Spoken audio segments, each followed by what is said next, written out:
Hello and welcome back to Random Librarian here on YouTube. Today is September 5th. I hope that is still true when I'm uploading this video. I think it should be pretty quick to edit, so fingers crossed, because this whole regular YouTuber thing is kind of hard. Who knew?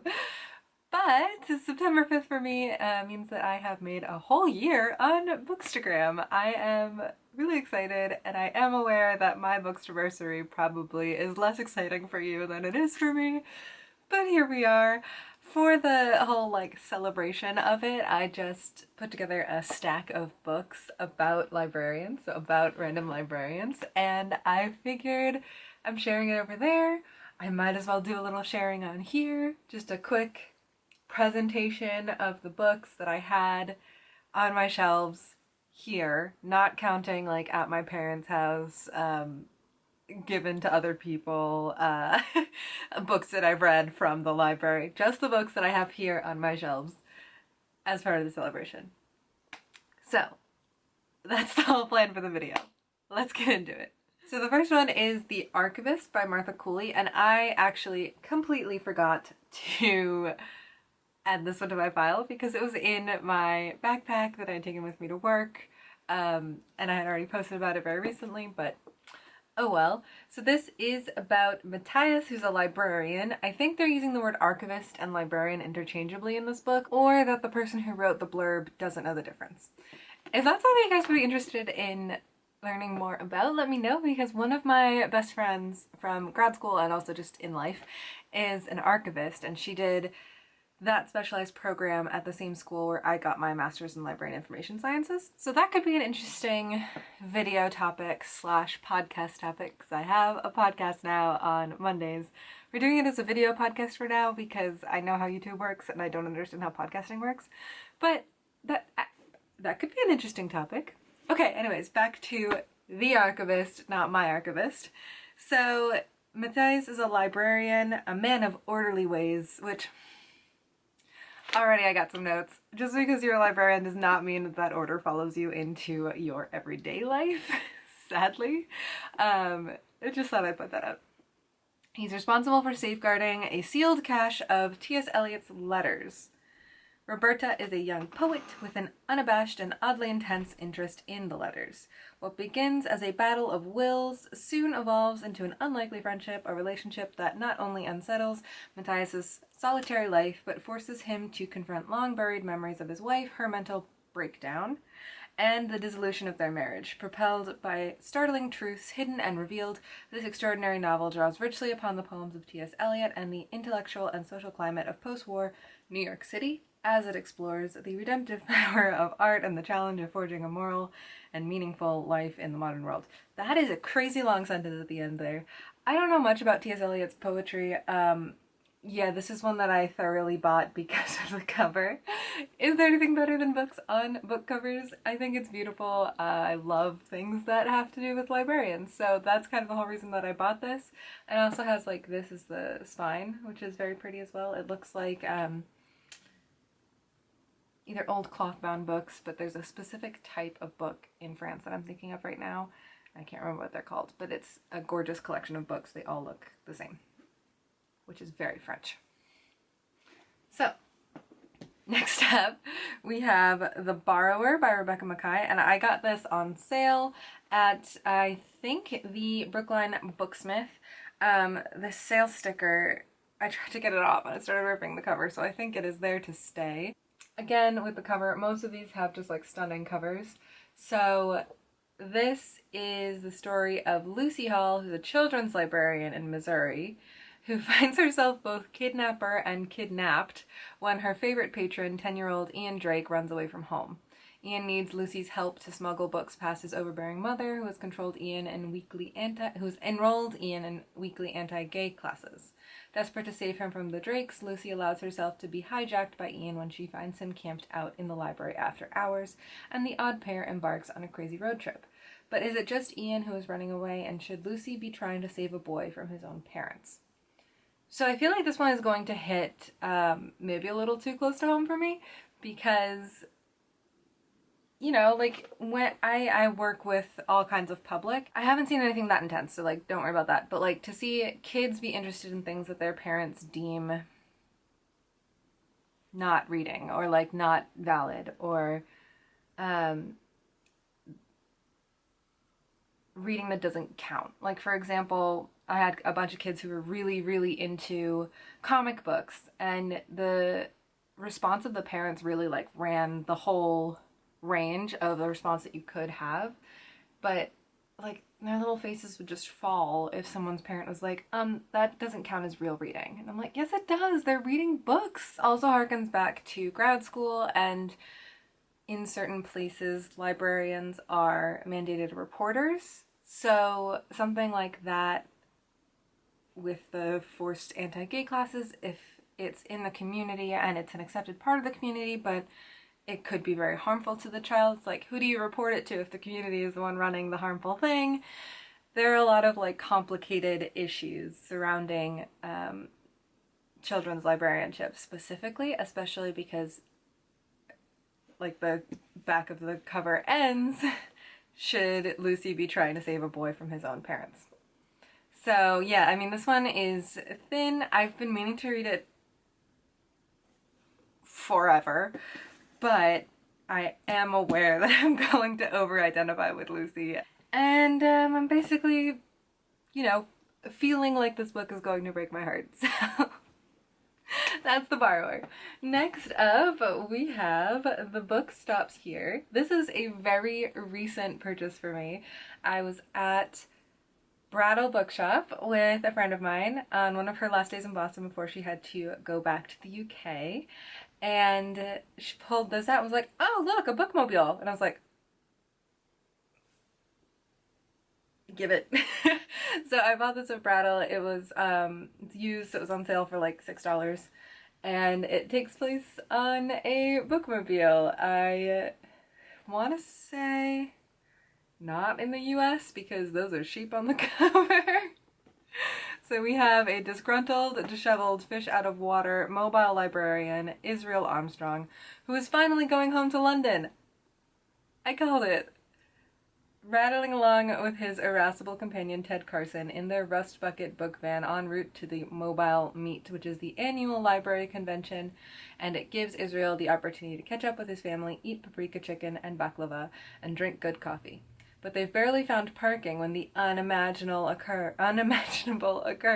Their library on wheels is stolen.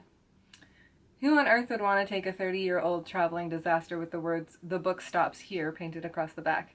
Israel and Ted are determined to find out, but their search is leading them on a very twisty trail through the countryside in pursuit of a suspicious convoy of New Age travelers. And the hunt is raising numerous troubling questions, such as where exactly is Israel's high-flying girlfriend, Gloria? And is Ted really making a move on Israel's widowed mother? That was a wild ride, and that was just the back of the book. So this should be interesting. I do have to note that I find it weird that both of the librarians in this are male.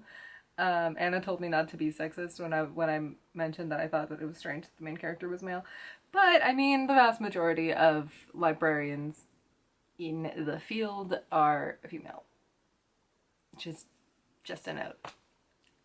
I guess that is also specific to the US. Maybe in the UK they have more of a equitable difference between the genders. But that's that. And then we have something that I have had on my shelf for a very long time. It's an advanced reader copy that I got when I was in grad school. And this is another book that I know is just going to rip my heart out, and that is The Librarian of Auschwitz. It was published in October 2017, so I've had it at least that long. And it is based on the real-life experience of Auschwitz prisoner Dita Kraus. It's gonna mess me up. So, 14-year-old Dita is one of the many imprisoned by the Nazis at Auschwitz, taken along with her mother and father from the Terezin ghetto in Prague. Dita is adjusting to the constant terror that is life in the camp. When Jewish leader Freddie Hirsch asks Dita to take charge of the 8 precious volumes the prisoners have managed to sneak past the guards, she agrees, becoming the Librarian of Auschwitz. From one of the darkest chapters of human history comes this extraordinary story of courage and hope.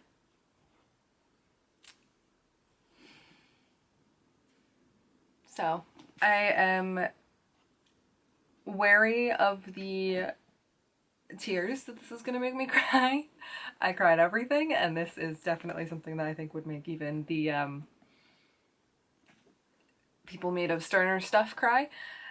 And also I'm a little intimidated because it's like 560 pages of resilience and hope and protected books. Yeah, it's gonna. Okay, next up we have another Archivist stories. This is the Archivist story, and I like the cover on this because yes, it has books on the cover, but they did a really good job lining it up with like the stripes of I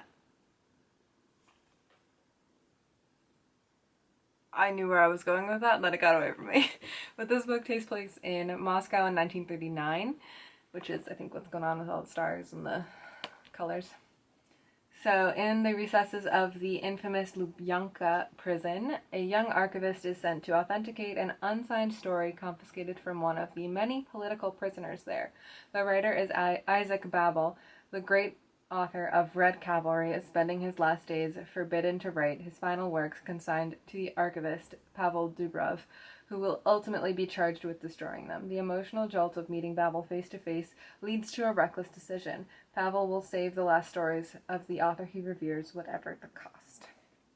So I picked this up at More Than Words, which is my favorite secondhand bookshop in Boston. I would recommend that you check them out. I have other videos talking about More Than Words and kind of like the hauls that I've done there in the past. And yeah, I mean, I would highly recommend checking it out if you're ever in Boston. They also have one of their like flagship stores that is outside of Boston. So if you're in, excuse me, if you're in Massachusetts and want to check out the other one as well, I think it's in Waltham. I'm gonna guess it's in Waltham. So that is by Travis Holland. Oh, I haven't been saying all those names. Whoops.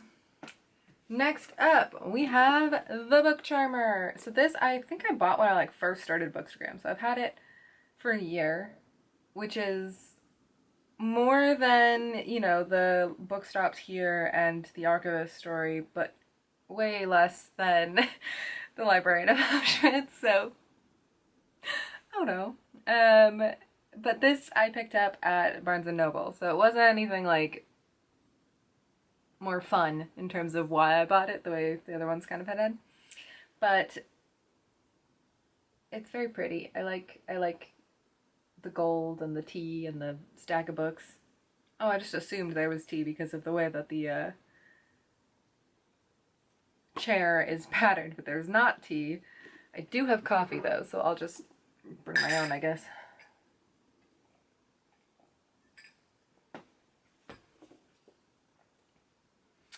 Sarah Dove is no ordinary bookworm. To her, books have always been more than just objects. They live, they breathe, and sometimes they even speak. When Sarah grows up to become the librarian in her quaint southern town of Dove Pond, North Carolina, her gift helps place every book in the hands of the perfect reader. Recently, however, the books have been whispering about something out of the ordinary, the arrival of a displaced city girl named Grace Wheeler.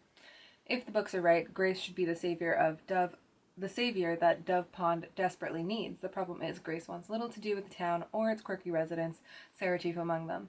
It takes a bit of urging and the help of an especially wise book, but Grace ultimately embraces the challenge to rescue her charmed new community. In her quest, she discovers the tantalizing promise of new love, the deep strength that comes with having a true friend, and the power of finding just the right book. It's a heartwarming story about the magic of books that feels more than a little magical itself. Prepare to fall under its spell.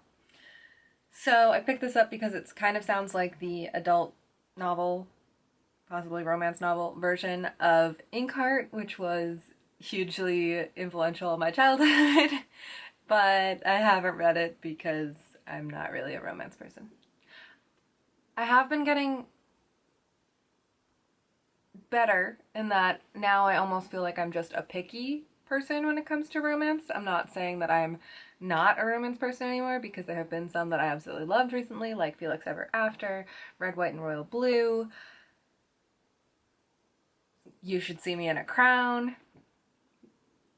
I know all of those are all like LGBTQ romances, but they were stunning, and I think they are the best that the genre has to offer, so prove me wrong, I guess. I shouldn't be challenging people in my videos. That seems like a bad idea. Anyways, next up we have The Book of God and Physics. So this is a novel of the Voynich mystery, which is a manuscript that is held, I believe, at Yale. The teacher that I'm about to talk about would be very disappointed in me for forgetting where it was stored. So I first found out about the Voynich manuscript because I was taking a course at Simmons where the professor was just so excited about illuminated manuscripts. It was her whole career, and she was really one of the leading voices in that section of, it's kind of like an intersection of museum and library studies. And we had a really interesting course where we were taking all of these books that had been cut up and redistributed in sheafs to different universities, because it was less expensive for them to purchase like a collection of sheafs that gave you a broad view of what illuminated manuscripts looked like than it would be to purchase one manuscript that gave you one kind of style of illustration, one story, one collected work. And those at the time were very, very expensive. So there was a like bookseller middleman kind of guy who was just like chopping things up left, right, and center and selling those packets to universities and colleges and individuals. So our work for the semester was finding and putting in the correct order different sheafs from specific manuscripts that had been identified as part of that whole thing. Really cool. I think it's still up somewhere. I'll have to go looking and see if I can find it, because I am very proud of the work that we did there. And as part of this, the Voynich manuscript is one of the most famous of the illuminated, illustrated manuscripts, because no one has ever figured out what it says. So there's a whole bunch of different like documentaries on it on YouTube. I would highly recommend watching some of them, because a lot of them go in interesting routes that are just very entertaining. And yeah, I mean, no one knows what it says. It's called The World's Most Mysterious Text. It's very pretty. Our last day of class, the teacher brought us cookies with this illustration on them in frosting, which was pretty cool. Yeah, so it's, according to Google, Voynich manuscript is an illustrated codex handwritten in an unknown, possibly meaningless writing system. The vellum on which it is written has been carbon dated to the early 15th century, and it may have been composed in Italy during the Italian Renaissance. It's at the Beinecke Library, Beinecke Rare Book and Manuscript Library at Yale University. I was right. Thank God. So, this was a book that she highly recommended. I asked for it for Christmas that year after finishing her class, because it's kind of like a fun imagining of what this could be. I think our teacher kind of described it as, shoot, what is that, losing my mind. What is that movie with Nicolas Cage, Declaration of Independence kind of vibe, with the whole like almost 007 good stuff, except our main character is a Jesuit priest. It's just, there's so much like, there's so many different disparate pieces to this book and why I want to read it that I can't can't help but laugh.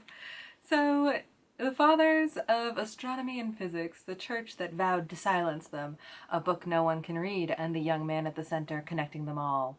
That's what it says at the top. In his search for truth, a young Jesuit joins a group that has, for centuries, been trying to decipher the secrets of a mysterious book known as the Voynich manuscript. This manuscript has developed a global cult following of cryptographers, none of whom has been able to crack its code. Written in an unknown language and illustrated with enigmatic drawings that no one has been able to interpret, the work first surfaced in the court of Rudolf II of Bohemia. Bohemia? The same Bohemian court also gave refuge to two of the greatest and most controversial scientific minds of all time, famed Dane Tycho Brahe, and German Johann Kepler. These two astronomers, together with their contemporaries Nicolaus Copernicus and Galileo Galilei, were engaged in the most formidable dialogue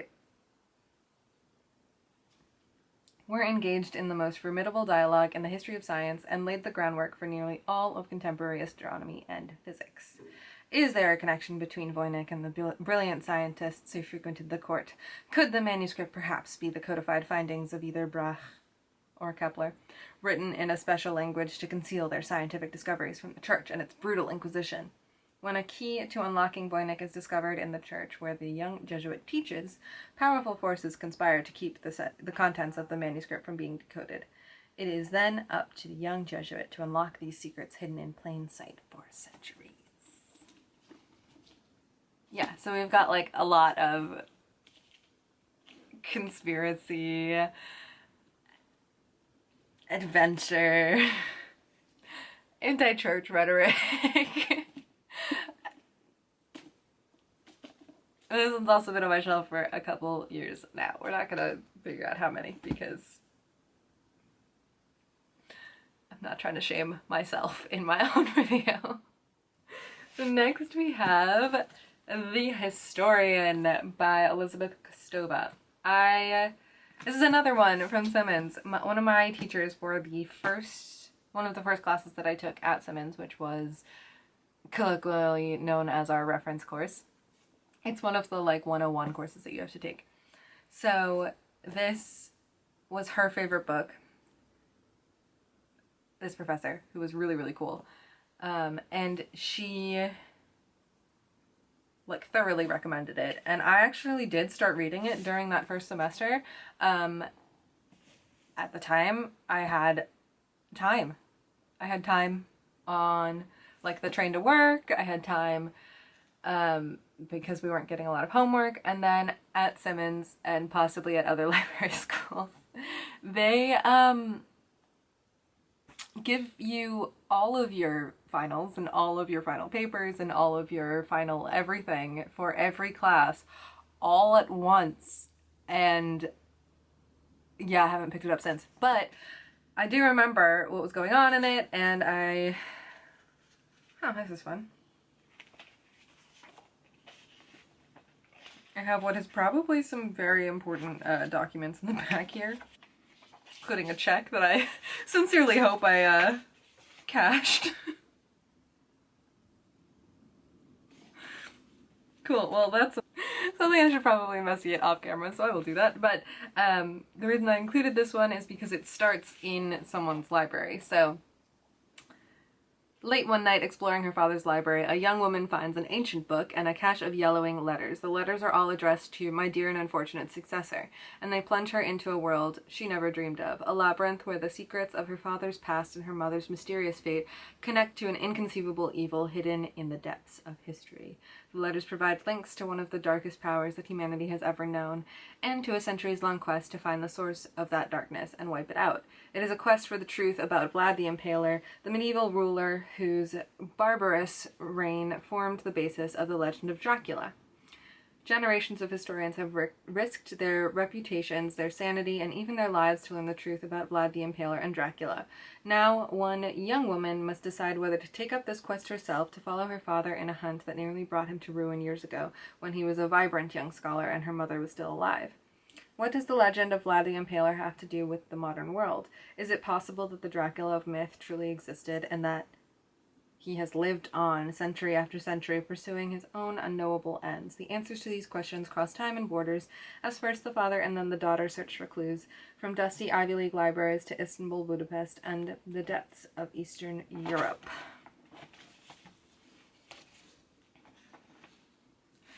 In city after city, in monasteries and archives, in letters and in secret conversations, the horrible truth emerges about Vlad the Impaler's dark reign, and about a time-defying pact that may have kept his awful work alive down through the ages.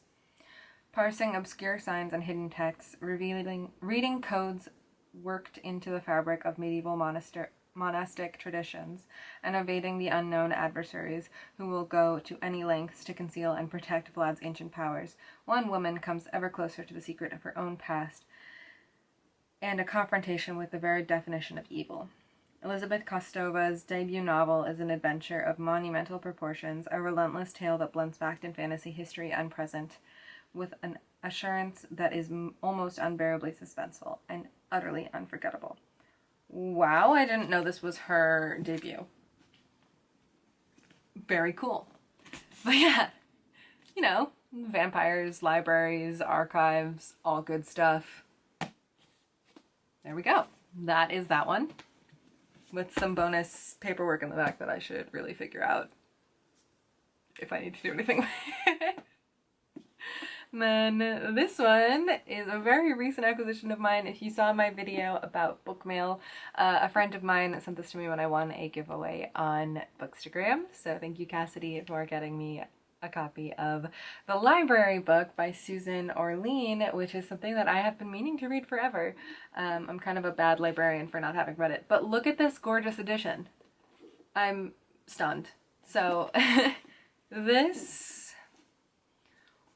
Ooh, that's pretty.